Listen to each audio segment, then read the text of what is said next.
And welcome back to Moving Conversations. I'm Brian Ritchie. Joining me as always is Nora St. John. Good morning, Nora. How are you on the West Coast there? Quite well, Brian. How about yourself?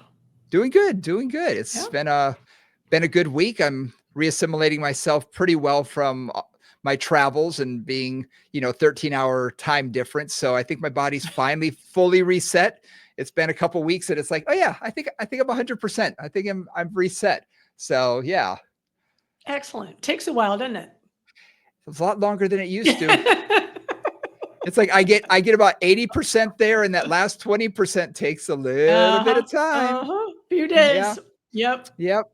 Whereas when I was Yep. younger, it was sort of like jet lag. What's that? I'm good. I'm ready. And now it's sort of like, okay, I'm about 80%, and it's gonna take another week to get that other 20. I know.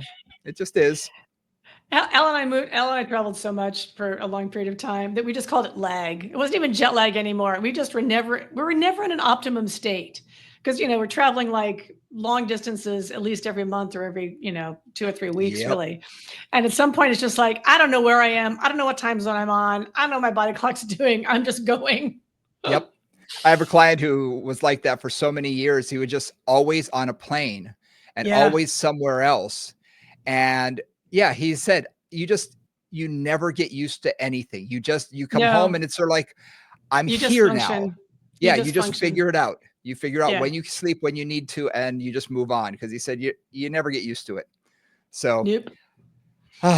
fortunately, I don't travel that much. Travel enough, but not that much. So yeah, jet lag still hits me. So today we want to talk Today. about adductors. Now, we've been talking for a while. We've been talking for a while about the low back for the last, Mhm, it was kind of funny. We mhm. said, we'll do the next 2 or 3 episodes. And then we kept going. And it was like, oh, there's more to discuss and there's more to discuss. So I said, you know what? We can get back to that. Mhm. We did have someone who reached out to us via our email. And if anybody wants to do that, this just proves we will listen. Trust me. They reached out via our email at movingcombos@gmail.com and said, would you cover the adductors? I'd really like to know more about your take on them, how you train them, what your thought process is when you are training them. And so I thought, interesting, because in fitness land, it's really ignored a lot. So I thought, yeah, let's cover this today and talk about that a little bit more. And as always, do us a favor, hit that like and subscribe button on the platform of your choice. We really appreciate it. Leave us a 5-star rating if you can, because that does help the algorithms and all of that goodness. And again, movingcombos@gmail.com or movingcombos at Instagram is probably the best way to see all our, bright smiling faces in our Instagram minis and things like that. So with that aside, let's dive into the adductors. Ta-da! So, Ta-da! so Brian just mentioned that in fitness land, and again, he's fitness land, I'm Pilates land, or sometimes that's how we talk about it. That's not a negative thing, by the way. We just Nope. inhabit different universes that Yeah. have slightly different perspectives on things and use different tools. Venn, Same goals, Venn Venn diagram. diagram, lot of overlap. There's a Okay, lot but of we're just overlap between the two two worlds. right. So in Pilates land, adductors are a major deal.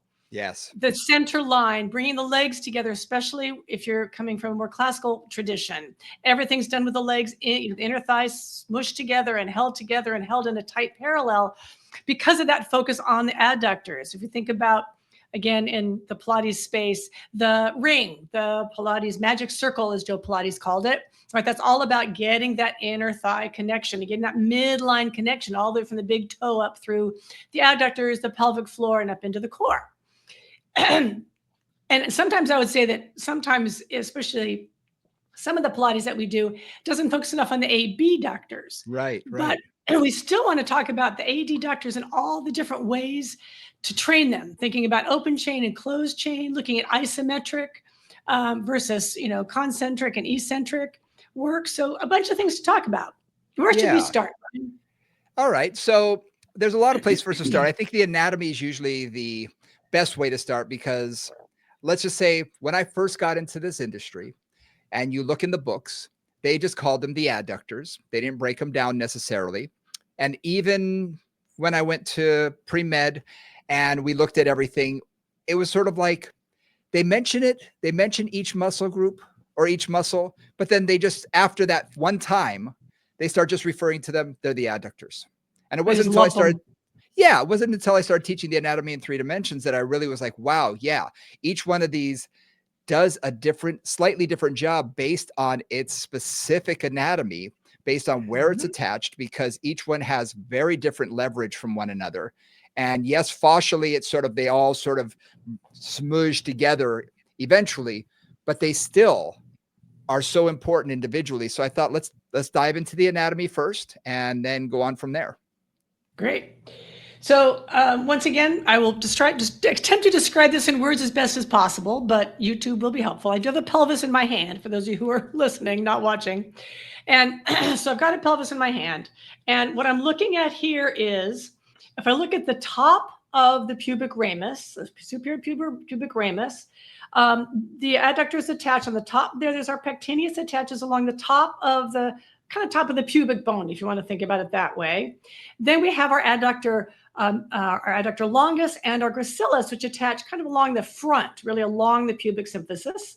And then we have our adductor brevis and magnus, which cover the bottom, the inferior pubic ramus and the ischial ramus. So basically, you've got like, they cover the whole front triangle of the pelvis, if you will, on top, in the middle, and on the bottom of that band. So one of the things that always struck me funny was like Brian, when I first learned anatomy, it was kind of like, oh yeah, they attach somewhere on the pelvis. Like it just didn't really ring. And they all attach, except for one head of the magnus, and the gracilis, they all attach on the middle of the femur in the back. Okay, so they're attaching, at least in upright, from the front of the pelvis, right? If I'm looking at the front of my body, it's the front of my pelvis, but then they wrap around to attach to the back of the femurs, which I just think is interesting, because that's kind of a lot of, it's not a very direct angle, right? It's like, why is it wrapping around like that? Like, why is it not just going straight to what we would think of as like the inseam of your pants, Right. right? Why is it just going there? So one of the people I studied with, John Zahorek, who's an amazing anatomy teacher, and did a lot of work with developmental evolutionary anatomy and looking at anatomy on different creatures like quadrupeds. If you take our pelvis and you think about it in a quadruped position, so you take that pelvis and you look like the pubic bone is facing the floor, you're at all fours, right? Then when I put my femur down, I then look at it and I think, oh, look, now those adductors all have a much more direct line to the femur. So they're going straight from the top of the pubic bone around to the femur, from the middle of the pubic bone to the femur, and from the bottom to the femur.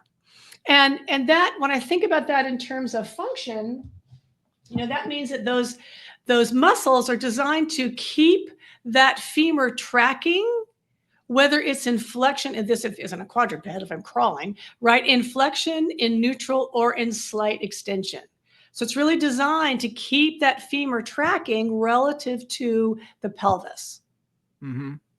What's interesting, that when you and I have talked about this in the past, and it dawned on me when we were briefing before we started recording, much like the pec major seems to want to bring everything into a position where the arms are directly out in front of the body. They bring it from here, there. Yes. It's very similar Yeah. that when we bring Yeah. our knees into that 90 degrees in a quadruped position, some of them work better for extension. Some of it, the adductors work better for flexion. Some work for a, pure adduction. But they all work in really supporting and stabilizing, the pelvic, or the femoral head into the pelvis. So I just sort of, when we were talking about that earlier, I said, yeah, it really does sort of work a lot like that. And there is a little bit of a twist when we stand up. If you think about where they attach onto the pelvis, some superiorly, some inferiorly, some midline, they sort of have that little twist. But as soon as you go into that neutral state of quadruped, they sort of all untwist. So I found that very interesting. Yeah. And so when I'm thinking about adductors from, and again, you've got Short ones on the top, you've got the pectineus, which is not very long. You've got the longest, which is longer. You've got the brevis, which is starting to be in the back. And you've got the magnus, which really is in the back. So you've got some hip flexion with your short ones in the front. You've got some hip extensions with your other ones in the back.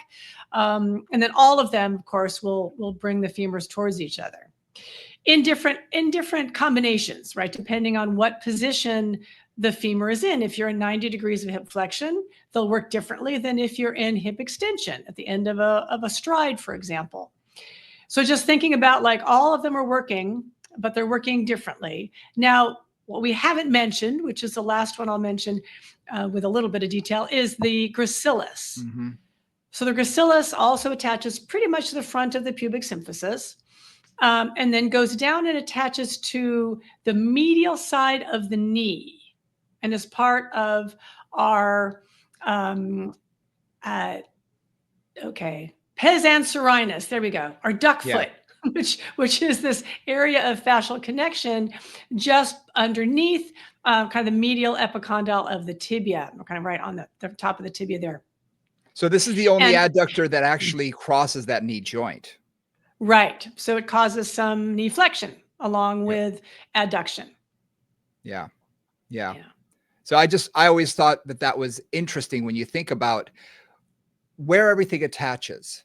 Like you said, how do we think of this? If you were to draw in someone standing upright, you would draw it on their inseam, because that's literally how people think about it. When I have clients describe to me their inner thigh, they will rub their inseam. They automatically assume that that's where it is without realizing that it really does go around to more of the posterior aspect of the femur, which I've always found, just fascinating. Right. And it's one of those things that doesn't seem to make logical sense given how we use it in upright. Right. We use it in upright, and you'd think that it would be more a straight line to that middle line of the femur, that inseam of the femur, if you will, to bring it sideways, but it's not.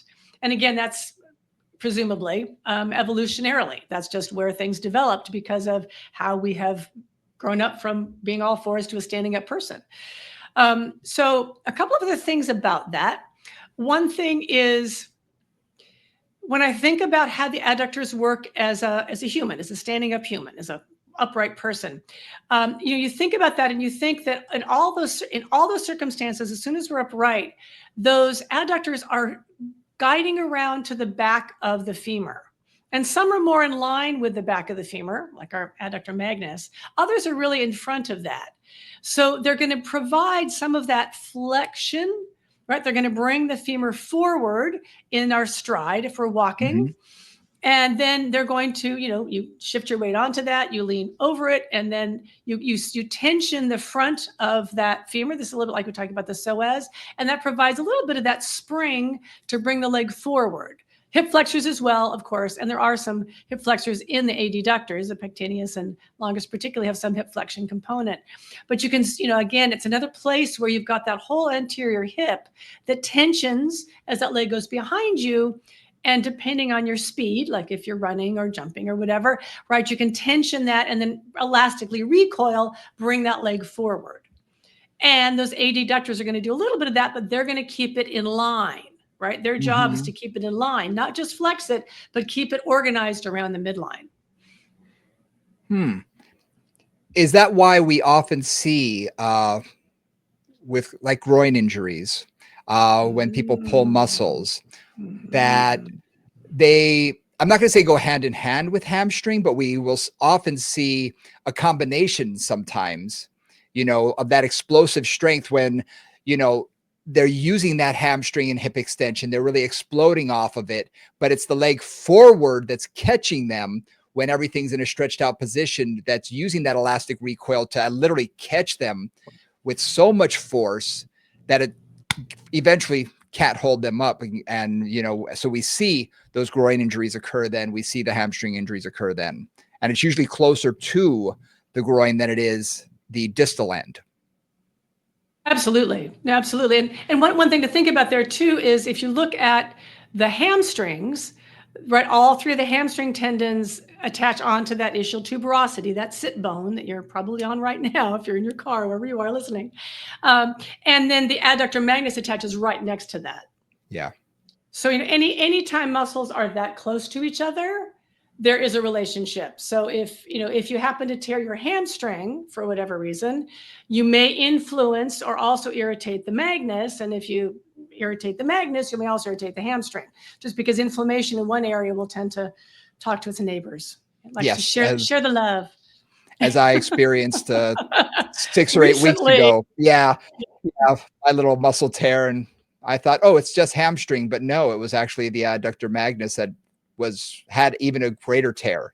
And Mhm. again, wouldn't have thought that, but that's the way it happened to be. So it was very interesting. Which is, I've had a number of clients, believe it or not, who have had groin injuries, Mhm. tears, Yep. Yep. 10 years ago, 15 years ago. Some Yep. had surgery, some didn't. And they're Yep. still, and one of them in particular calls it her spot. It's my spot. And during a lot of exercises, she said, yeah, I feel my spot. And no matter how strong we get it, it's still a point of weakness for her. So it's just interesting that that area, there's a vulnerability there Well, for for some. whatever reason, no, for whatever reason, I found that as well. It's like I'm like hamstring tendinosis or hamstring perpetual inflammation of the attachment on the Mhm. sit bone is really, really common. I've had clients Mhm. who struggle with that, as you have for years and Oh, years. I yeah. think we've talked about this before. But the adductors can be part of that as well, particularly the magnus can be a piece of that. I've seen it a little bit more in the front ones, but I've seen it more in the back. I've seen it sometimes in the front, more in the back. Yeah. And again, it's an area that is used every single time you walk. It's not an area that's easy to rest. The other thing I too think about is when somebody has an adductor strain, how does that change their gait? Like Oh, big typically they time. lose extension, Mhm. right? I mean, I always find they kind of like shorten up their gait, they flex the hips slightly and they Yep. shuffle. Right? That's usually like if somebody comes in like that, I'm like, oh, what did you do? Yep. And so that's another thing is like what is the protection mechanism for that? It's to go into a little bit of hip flexion and shorten up that gait. So you're Yep. not really pulling much into extension on that magnus or that hamstring. Well, it's interesting you mentioned that because that's what I even noticed with myself is Mm-hmm. just walking around my studio. Unless I'm walking with authority and really trying to get from one end to the other really quickly, it's not a gigantic space. So you're not taking long strides and you're not moving quickly. You're just walking with a client. But I found that, oh, I need to go down the street. I need to go to an appointment or a meeting and I'm running late. And I started walking with more urgency. After about 2 minutes, I started really feeling it. I'm thinking, oh my gosh, I'm feeling my hamstring. I'm feeling my adductor. I'm feeling the injury. It's hurting. And it was one of those things I was like, oh, yeah, interesting. And then when I did, like you, I started breaking down my own movement around here, thinking, okay, how is that influencing me here? Yes, I am limping without even knowing it. Once one leg was not taking as long of a stride, it was just shortening up about half a foot length. I was like, oh, Mm-hmm. okay. So I had to really work on, okay, take a little longer step, make sure you're working the whole. It was very interesting that for someone like us who we're conscious of these things, I was totally caught off guard with it because I've never had any injury like this. Yeah. So I was like, oh, okay. And you see that with those clients. You see they do shorten up on that side. So it's pretty Yep. remarkable how quickly the body will adapt to avoid pain. And if you don't work at it, that can become a permanent, stride or a permanent fixture to their gait. Well, I mean, as we've talked about with just generally scar tissue and that kind of thing, it's always tricky. And if you give into that limited range of motion, yes, you have to oftentimes for a period of time For to a while. decrease pain and inflammation, but you really then have to work back up to full range of motion because you can't let that scar tissue get super super super stuck. Like, okay, this is it. Yep. I'm not going anywhere because it will do that. It'll shorten up, it'll tighten up, and it'll decrease the glide of the muscles, it'll decrease the range of motion.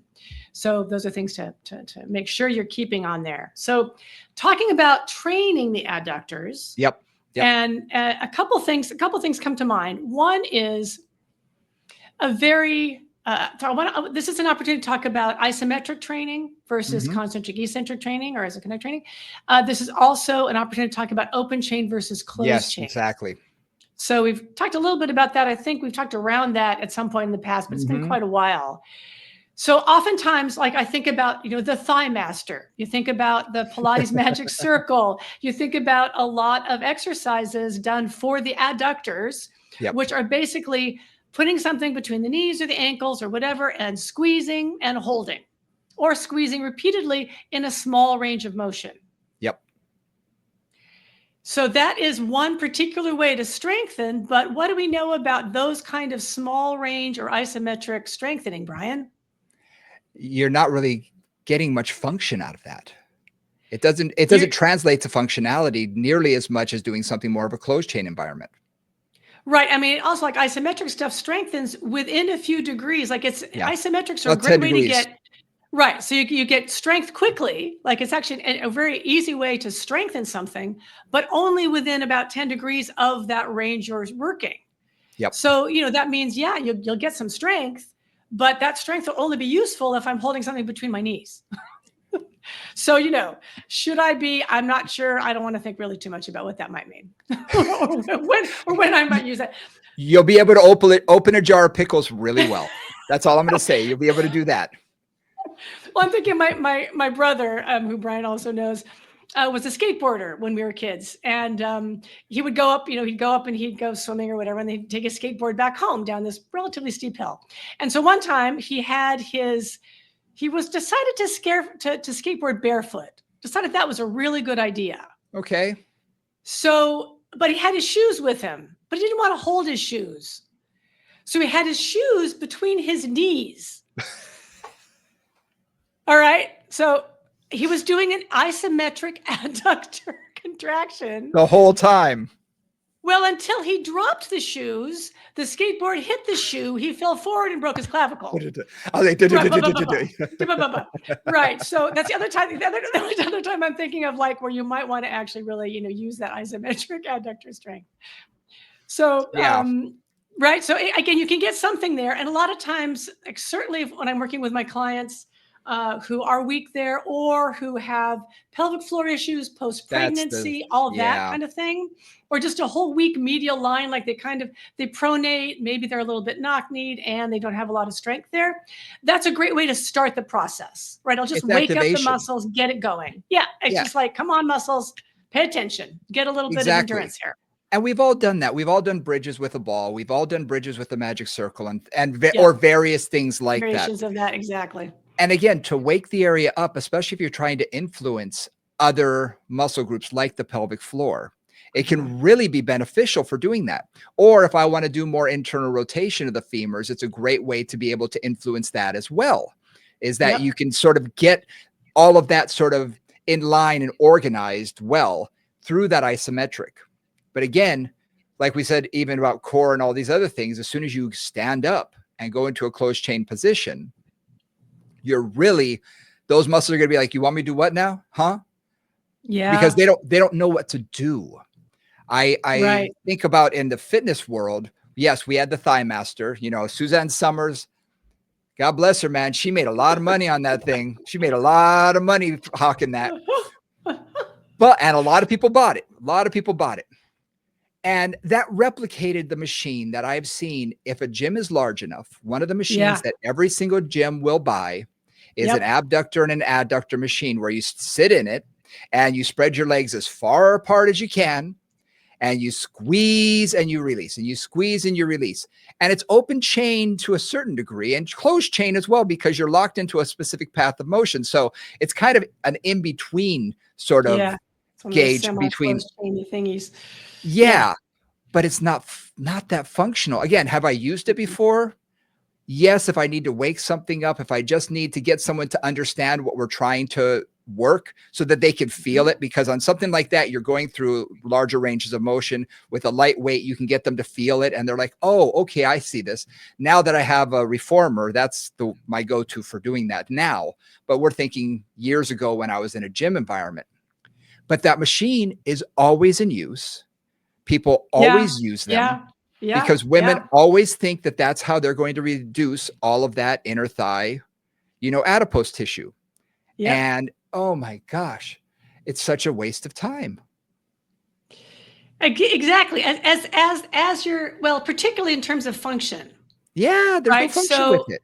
so to take that one step further, I'm going to take it onto the reformer with feet and straps, which is one of my, Yes, one of go the to. things the reformer does fantastically. It's one of its real, like, it different than anything else. It does it Hmm. amazingly.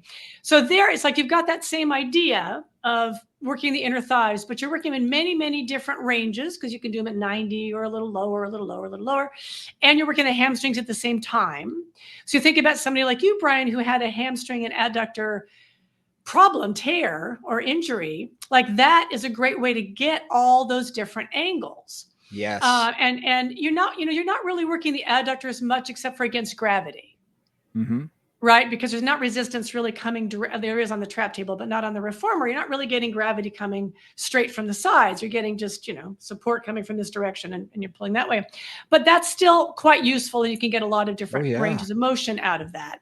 You can work in parallel, you can work in turned out, you can work different angles. You can play with that. So that's a way to take that a little bit to the next step.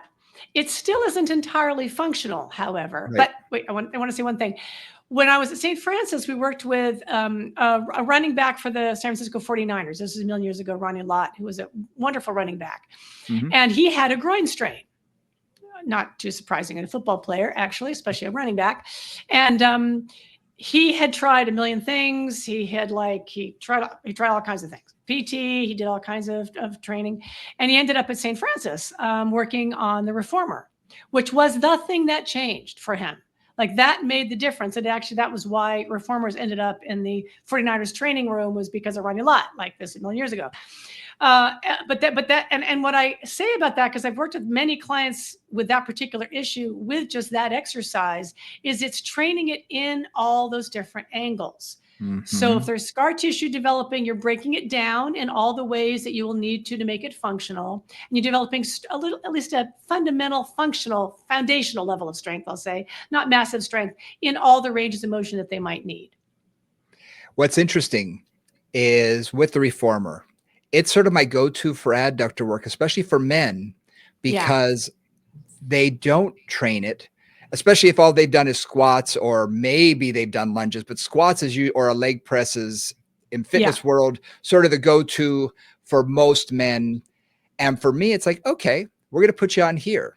And even with a light resistance, it lights They're them up. shaking. They're like, Oh, they they shake all can't the way out control and it. all the way back. Yeah, exactly. Exactly. Exactly. Yeah. So it's definitely a go-to because it wakes up muscles that haven't been firing, haven't been working that specifically in a long time. And you say there's not that much resistance, but for these people who don't have much strength in that area, the resistance, because yes, it's not gravity, but the spring resistance, even without putting a whole lot on there, it can be significant for them, and they'll feel it the next day or for several days afterward.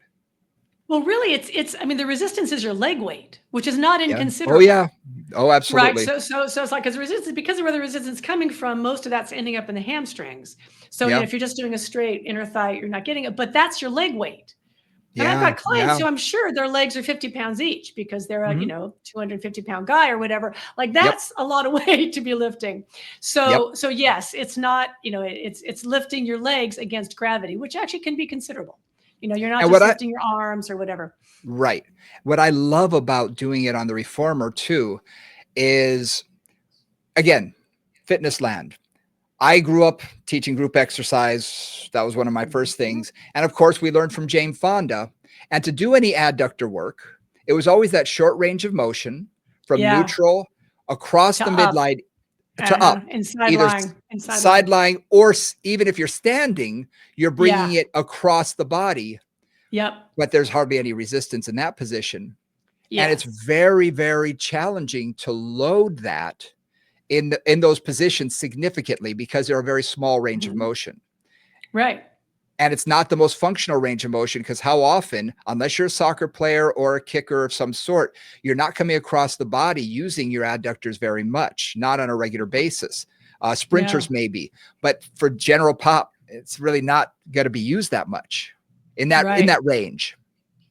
Right. I mean, thinking about, so one of the things I love, and I just want to bring this up early in the conversation because I know Brian will have a lot to say about this.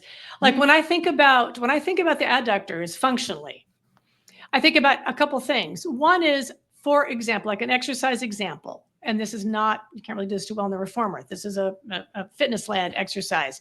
If somebody is standing and I have a TheraBand or a band around one inner thigh, Mm. okay, and I'm pulling to the side, and that's going to be their anchor leg. And then, like, let's say their other leg is back behind them, and then they're stepping up onto that leg and going forward.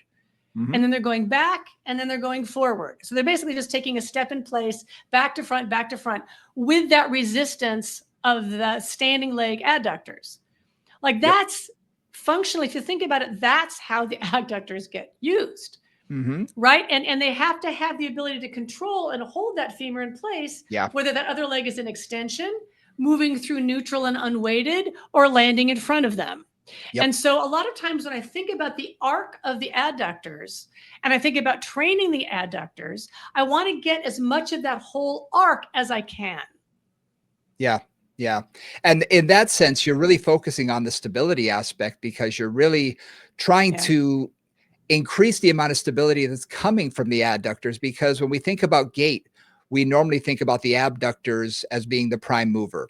You know, the gluteus Right. medius really is kind of the Yeah. go-to for most people, but Yeah. without realizing that you need the balance. You need to come from the adductor group as well, and training it in gait, in that stepping forward and stepping back, just on the standing leg can be huge. I mean, it really can create a lot more stability in someone who may lack that part of the stabilizing leg.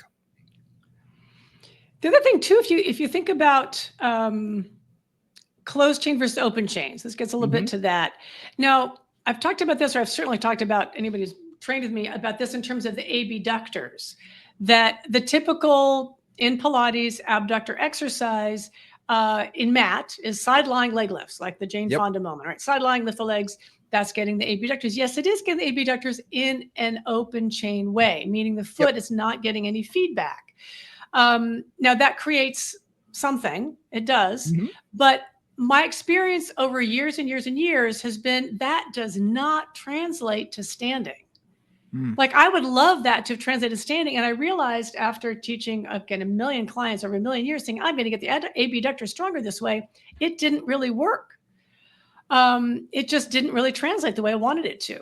So then I've really had a focus for a long time, both for adductors and abductors, of training them in a closed chain way. So that's why I think about that particular Mhm. exercise with the TheraBand is like that closed chain functionality. You can do it turned out, you can do it parallel, you can play with different things like, for my dancers, I'll have them in a turnout, like a second position turnout and a plie, Mhm. pulling on that leg, and they have to go up and stand up onto that leg and then come back Yes. down. Right. Yes. So they're starting wide, they're standing up onto that leg and coming back down, up onto that leg and coming back down, getting that adductor to fire to pull that pelvis underneath them, pull that femur underneath them, and Yep. really create that midline strength. Yeah. That's a go-to. I literally had a client that I worked with on Tuesday, and we did what I call a step out squat, where you start with Yeah. your feet together, you step out wide, you squat, you come back to midline, step out, squat, back to midline, and you go back and forth, side to side, alternating sides. She told me the next day, she said, my inner thighs Yeah. are killing me, and I don't know what we did. And I said, well, if you think about it, that was the only thing we added that was specific. Yeah. And you wouldn't have thought that something that simple. Now, she's at a place in her arc of training where that was significant for her. You know, for a lot of people, that would have been an easy exercise, but for her, doing it was fine, but she hadn't been that specific.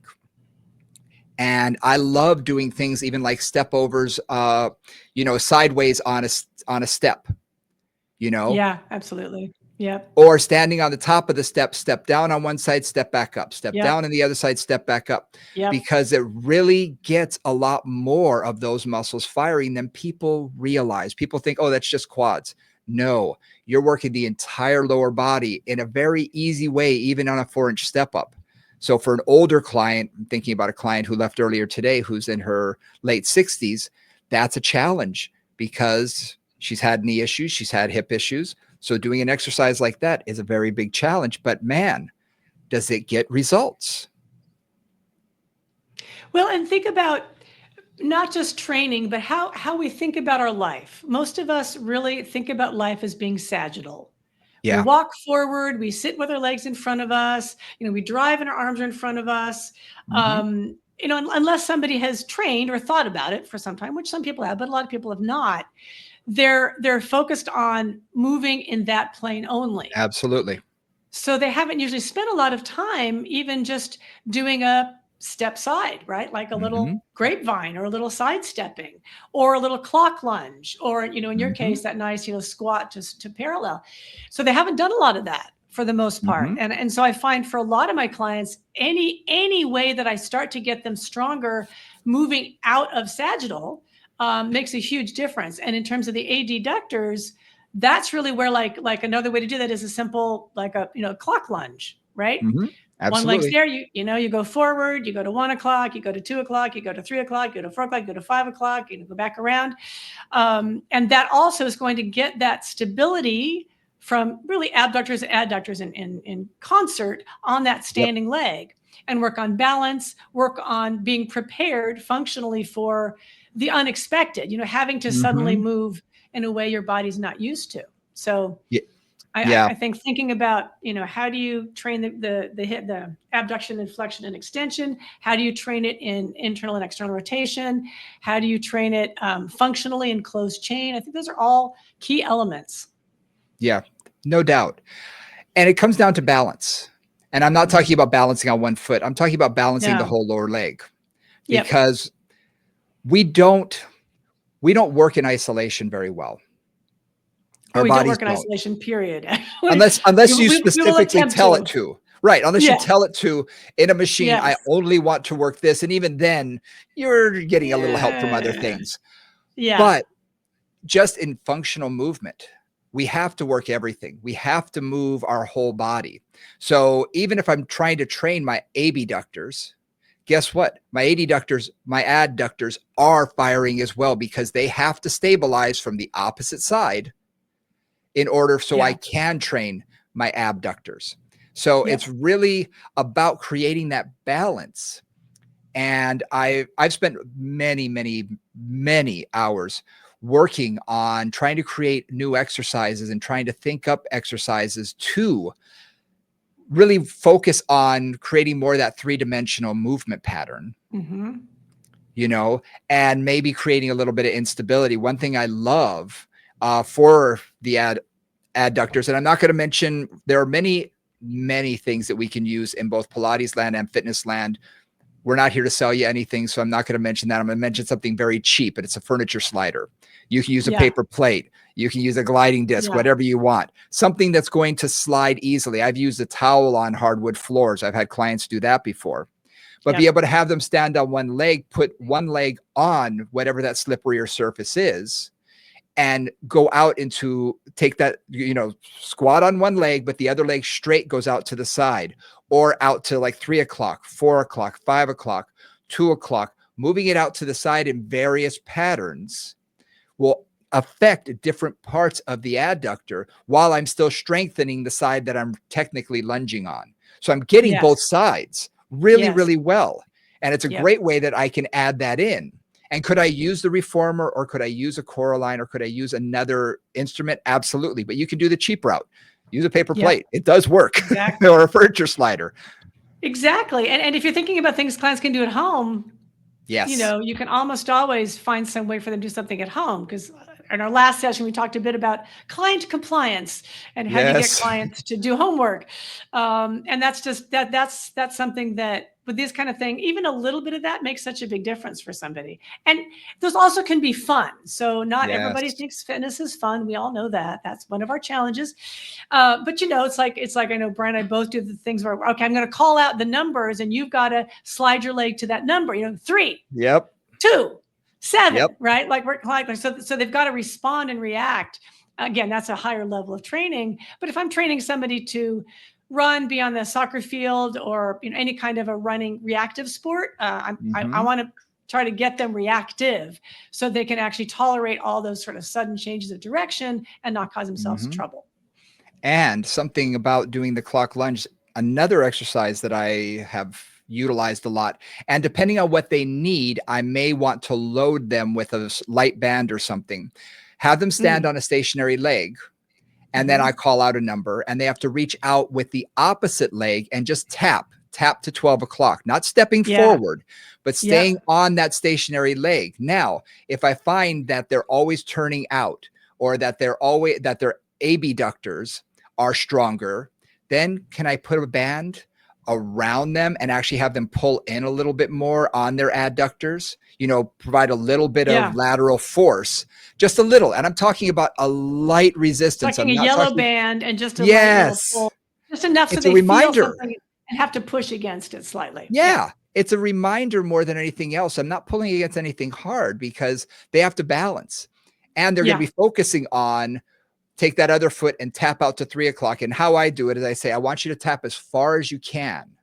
So I don't care if it's 6 inches, if it's a foot, 18 inches, because laterally they'll be able to reach further, reverse as well. Stepping forward may be a little bit more challenging. And I say, and all you're going to do is put your foot on top of an egg. You're not touching hard. You're barely touching the ground. So the standing leg is stabilizing like a son of a gun. Working like crazy. It's all about the standing leg on that one. Oh my gosh. After 30 seconds or a minute, their foot, their calf, their entire leg is dying. And it really gets them a lot more to that functionality of stabilizing, especially if they're doing a sport or something, because how many times, if you're a kicker, you have to stabilize on one leg.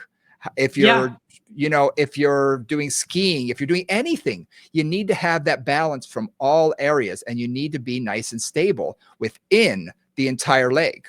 So that's just another exercise that you can add in for your clients that will work on both stability, but getting that adductor to fire a lot more by just adding a light resistance pulling laterally. It really does make a difference.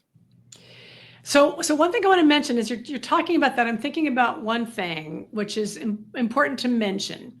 And that is how the femur sits in the acetabulum and how that changes in flexion, extension, internal, external rotation. Yeah. One of the things that I find, particularly, in the Pilates environment, partly because it's so dance influenced, but let's say you're side lying on the Cadillac in this case, or the trap table, and you've got a strap around your foot. You're doing side lying leg pull down, something like that. And this is perfectly replicable in a fitness environment with a band or whatever.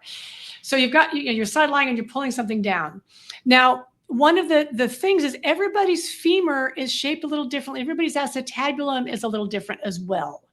So one of the very first things that I play with somebody, if I'm doing an exercise like that, like a side lying leg pull, is I want to find out, number one, what the range of motion is for them in hip abduction, because that varies wildly. And it varies wildly depending on whether they're parallel or turned out. Yes. Okay, so like the first thing I want to do if somebody's doing an exercise like that is basically see how far in parallel they can lift their leg. And again, that's why we've got a band on it, because it's supporting them. Or how far can they lift their leg without distorting their hip? So how much actual abduction range of motion do they have there? Because a whole lot of clients will think, oh, I've got to bring my leg like way out here, and the hip will hike and they'll lose their stability everywhere else. Yep. So a lot of times I'm just trying to assess like what is their actual range of motion there in parallel, then take it into turn out. And again, you've got the straps, you've got some support. How far does that leg go in turned out? It'll usually go far. It'll always go farther because just how it changes the mechanics of the hip. But how far will it go? And then does it need to move into flexion? Does it need to, like, how far? It's not going to typically be straight lateral if somebody has a really shallow hip socket and amazing range of motion. Usually going to be in flexion, in turn out, and then come up from there. Yeah. So and this is true. So I'm using the example of side lying on the trap table, but the same thing is true if I'm doing a standing side lunge or a standing like rond de jambe dance, or putting your leg around in a circle, standing on one leg and circling the other leg. I want to find out what how the movement in the hip is possible for them, what's optimum for them. Because if y'all want to stand up for a minute, or if you're sitting and driving, don't do that. But and you're taking that leg forward and you're taking that leg around, it has to change position. So you can kind of do it all in parallel, but it'll change and feel more internally rotated towards the back bit. If I go into external rotation, it'll be an external rotation for the first part till I'm close to, I don't know, 230. Then it's kind of got to go into internal rotation. It changes its angle to come around to come to the back. I know that's a lot of fussiness. And this comes from just, a million years of dance background.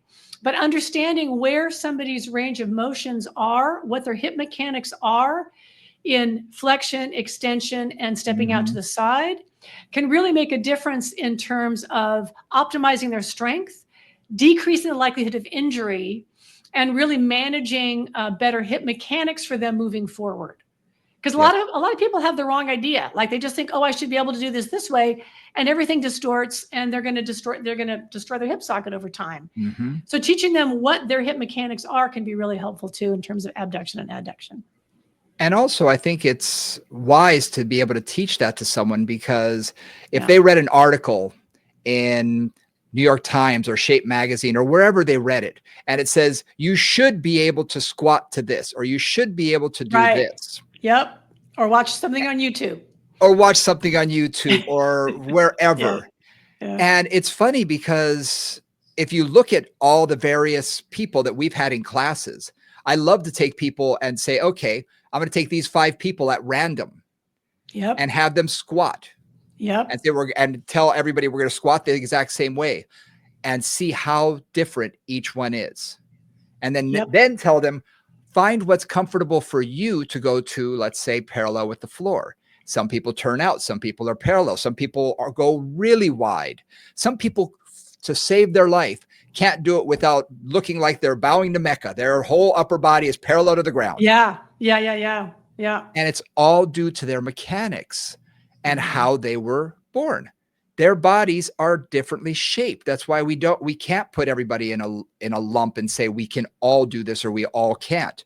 Some can and some can't. So by displaying what their mechanics are, by breaking that down so that they can even understand it, but also that I'm training my eye for this particular client, because I may see something and be, okay, so when I have her squat, I'm going to have her take her feet out a little wider because she'll be more comfortable. Versus this person, man, I have one woman who is internally rotated from her femurs. She was a skier for all of her life, and now she cannot do anything that she's not turned in. So for her, we have to work a lot on external rotation, but everything that we do, she wants to internally rotate. That's just the way she was made, man. And I have to remind myself, okay, she's going to be more comfortable in other positions. Still train the other ones, train all the angles, but have the understanding that she's just going to be more comfortable here rather than in a different position that 2/3 of my clients would rather be in. Absolutely. So we're all individual. And by training, like you said, it's training my eye, but it's also giving them bodily awareness of what their bodies can and can't do. So I think that's very important. Yeah, just those little corrections make a really big difference. And again, I've worked enough with people with hip issues of all different kinds. And, I can think of one gal who she's a backpacker. She used to lead backpacking trips in the Sierras. That was like her thing. So she's got a 20, 30, 40-pound pack on, and she's hiking on granite for the most part. There's a lot of granite hiking up there. And oddly enough, her hips were not all that happy. And, and she was in her, and she was in her late 40s. And, the doctors were like, oh, well, you're headed for hip replacement. And, being who I am, I'm like, well, maybe let's see what we can do. And really, we did just like a massive amount of hip strengthening and stabilizing. Feet in straps. We did some standing work. We did all the things we talked about. She went back to her doctor about 3 months later, and he said, you don't need a hip replacement. And then she was back leading backpacking trips that next summer. Yep. After about just 3 months of pretty intensive 3-dimensional hip strengthening. Bingo. We worked on all the different angles. We worked on everywhere she could go, finding, and not just the angles, but really correcting the mechanics. So she was never never, whatever, but never letting her femurs take her pelvis out of whack, or her femurs move out of alignment with where her hips were happiest. Mm-hmm. We just kind of really kind of tightened the box and strengthened within that box. And I think she's still leading hikes today. So, and that's something that both in fitness land and in Pilates land, we don't always work on enough. Like, our clients have typically not done a lot of hip strengthening. No. Even dancers have one particular version of hip strengthening, which is helpful, but it's biased typically towards external rotation. Some other players in sports are also working on hip strength, but in certain ranges. And a lot of our clients who didn't ever have any kind of athletic background have no hip strength in 3 dimensions. And adductors are just really key part of how do you develop that. So one thing I'd suggest to you as a trainer is really think about this from a functional perspective for your client. What are they trying to do? What are they weak at? What's their environment like? Do they have a lot of stairs? They live in an icy place? Are they a weekend soccer player? Like, what are the things that will really help them to be able to do that? So think about the goals too when training adductors. And just in general, you and I have spoken countless times about training in all 3 dimensions. Yep. It's important not to just stick with just sagittal or just frontal. A lot of people think that, we're working the adductors, so that's the frontal plane. That's going to be just squeezing in and out, either standing or sitting or however you want to do it, lying down. It's like, no. Anytime I rotate, if I'm doing a rotating step up, guess what? My adductor is what's helping stabilize and keep my femur underneath my pelvis as I step up and rotate into it. Yes, and absolutely. return back. So working that 3 dimensions, working it in as many ways and shapes and sizes as you can, stepping up and over something, and all these different things that a lot of times we as fitness professionals think, but that looks easy. It's not always easy for our clients. Most of the time it's very challenging because they don't have the same body awareness to be able to do something like that. So definitely train it from all shapes, sizes, directions, everything. 3-dimensional training is so important, especially to get this muscle firing properly. Yeah. So let's kind of recap a bit, because I think this is, I've really appreciated the progression, but I just want to kind of wrap it up for our people. So we started a bit with looking at isometric exercises, right? A ball between the knees, a ring between the knees, whatever. And the hips in, maybe they're neutral, maybe they're in flexion, not usually an extension with those, but maybe, and just waking that up, right? Like in the Pilates world, it might be doing something like the 100 with a ring between the ankles, right? So you're getting the inner thigh stretch along with the core, or the inner thigh activation along with the core, or bridging with the ball between the knees, right? Lots of ways to do that. Then we also think about, to Brian's point, our second point, and this would be true with like feet-in straps or in fitness land, one of those adductor machines, right? Just waking that area up in a particular range of motion. And if you've got the opportunity to have something like the trap table or reformer, have those adductors work in every possible angle. Obviously, they're not going to go below neutral, so that's important, right? You're always going to just go in flexion and down, but parallel, turned out at 90 degrees if they've got that, working all the way down, really working those adductors in all those different ranges. But that's relatively open chain or semi-open chain, whatever you want to talk about it. Yep, absolutely, absolutely. And taking that finally into much more the dynamic, where they would be standing, close chain. And again, getting them off of whatever, if they are on the reformer, that's great. But we've talked about this before, get them up, get them standing, do a side lunge onto the arc barrel. If you can do, side step, into a squat position. And most people say, oh, but that's for the abductors. No, it's not. You're working both. You're definitely working both, especially if you return back to the starting position. So hit it from all different angles, all different sides, make it dynamic, make it as dynamic as possible. And then you can load in various positions as well. One of my favorite things that I love to do is put objects at different points around the room Mm. and at different heights and all sorts of things. And I'll say, okay, I'm going to call out an object, go get it. So I'll say kettlebell. They have to walk over, and I say, now pick it up correctly. Don't just bend over. Then they have to squat, and I'll say, carry it to there. Then grab that and move it over to there. Grab that, move it over to there. So they're using their body in space. They're holding onto something. They're picking up something. They're squatting, they're lunging, they're twisting, they're turning, and they're using their body in space, walking all around the room. It's incredible. Instead of just straight lining it, it's at various angles as well. So their body has to rotate and have to move, because guess what? That's real life. And if you're going to be in the garden, guess what? You're going to be doing that with bags of mulch and everything else.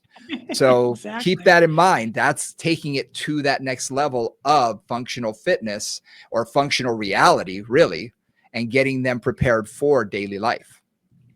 And I want to break it down even like one step further there. So we start like some closed chain. We talked about things like stabilizing on one leg and moving the other leg, right? Which is really working both legs, but one is more stable. And then what I really liked, and then you've got like, okay, so lean down, pick that up, rotate and put it over here. Pick it up, rotate and put it over there. So working on the adductors also, in rotation. So thinking about kicking a soccer ball, right? And thinking about the wind up and then the release. So adding step by step by step by step, progressing them up to more and more dynamic functional activity is really where we want to go with the adductors. And again, this is the full arc. Brian, I've talked the full arc. Yep. Some clients start 7 steps along that arc. Some start at 0. And only go to number 3 for 2 years. Exactly. And some get to number 3 and some get to number 20. It's like just understanding where those arcs are, and they're all valuable, like they're all useful. Finding where your client has that mobility, where they've got the strength, where they need it, and then working that range. I also just want to say, work it consistently enough to make a difference for them. Yes. Because it's easy for us to get bored. And I say that to clients or to teachers all the time.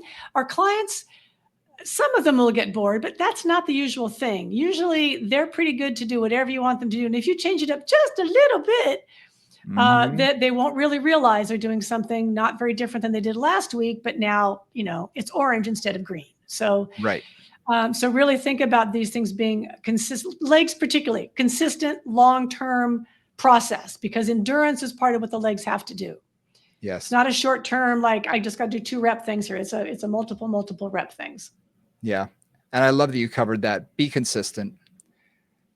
We will become bored much more so than your client will, because if we've seen 8 clients today and every single one of them did a version of a row, guess what? Tomorrow I'm sick of rows. But guess what? For posture, for all sorts of things, it's an incredible exercise, and I should probably continue doing it with those clients.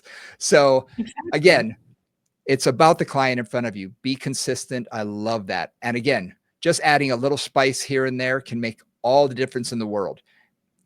Just adding a little bit of change. You don't have to change the whole exercise. Just a little bit can make a world of difference. Yeah. Love it. Awesome. Awesome. Now I'm going to put a challenge out there to our listeners. Do us a favor. Okay. When you see us on Instagram, or if you want to just hit us up on movingcombos@gmail.com. What's your favorite? What's your favorite adductor go-to exercise? Because we said ours. We said things that you and I have done. But again, we are limited to the clients we see, what we've done in the past and whatnot. I love learning from other people. And I love when I teach classes and someone will bring a new exercise to me. I'm like, oh, I'm stealing that. I love that. And so do us a favor, hit us up. Let us know, what is your favorite exercise? Because I would love to be able to utilize it when we do our next batch of Anatominis and Moving Combo Conversations video versions, where we can share some of these exercises and bring it to the masses. And we'll definitely call you out and say, hey, this is from so-and-so from such and such. So please do us a favor. Hit us up. We'd love to hear from you. And we covered a lot today. We did. Good. Hopefully you guys can go out and do some adductor work. That'll be your goal for the week. Think about adductors for the week. Absolutely. I'm already thinking. I'm like, yeah, I got to start adding a little bit more in myself. So yeah. Me too. I know. I got some things in my head. Like, no, I don't want to add. Exactly. Well, thank you guys for joining us. We really appreciate it. As always, you can hit us up on email or Instagram. We really appreciate it. And do us a favor, hit that like and subscribe button. It all make sense to those algorithm, genies out there, not to me, but it makes sense to them. So we really appreciate it. And we will see y'all next week. For Nora St. John and Brian Ritchie, we'll see you later. Bye, guys.